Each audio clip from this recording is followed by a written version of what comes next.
Boker Tov. Nous avons rappelé hier que sur le plateau du Seder, il y avait différents éléments, dont un œuf et également un os d'épaule de mouton. Cet os d'épaule de mouton faisait référence au Korban Pessah, alors que l'œuf, lui, faisait référence au Korban Chagiga. C'était un Korban tout particulier qui était offert à l'occasion de la fête, comme son nom l'indique. Chagiga vient de Rag, c'est la fête.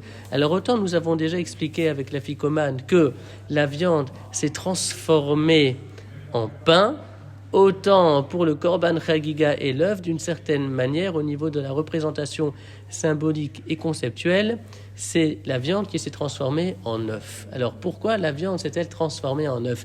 Quelle est la signification de l'œuf? Alors la signification de l'œuf, on la connaît, en tout cas la plus connue, car nous savons très bien que l'œuf renvoie à l'aliment du deuil, et en quelque sorte, la viande s'est transformée en deuil parce que, à la suite de la destruction du Beth Amikdash, la notion même de Chag a disparu. En tout cas, la notion de Chag telle qu'elle était vécue et célébrée à l'occasion des fêtes, au moment où le Beth Amikdash existait encore, puisque le Korban Chagiga, tous les Korbanos, c'est-à-dire toutes ces différentes démarches qui nous permettaient de nous approcher de Hakadosh Baruch Hu de manière particulièrement intense et forte, et bien tout cela a disparu et ceci s'est transformé en deuil. Et donc le deuil ici, l'œuf ici renvoie au passé.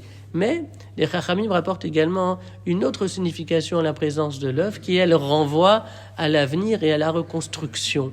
En effet, nous disent nos commentateurs, Betsa c'est un œuf en hébreu, mais en araméen, Betsa c'est Béa. Et Béa c'est la même racine que Baé, que l'on trouve très souvent dans la Gemara, qui veut dire demander, invoquer et prier. Autrement dit, dans la désignation araméenne de l'œuf, il y a cette notion de prier pour la reconstruction du Beth Amikdash à venir.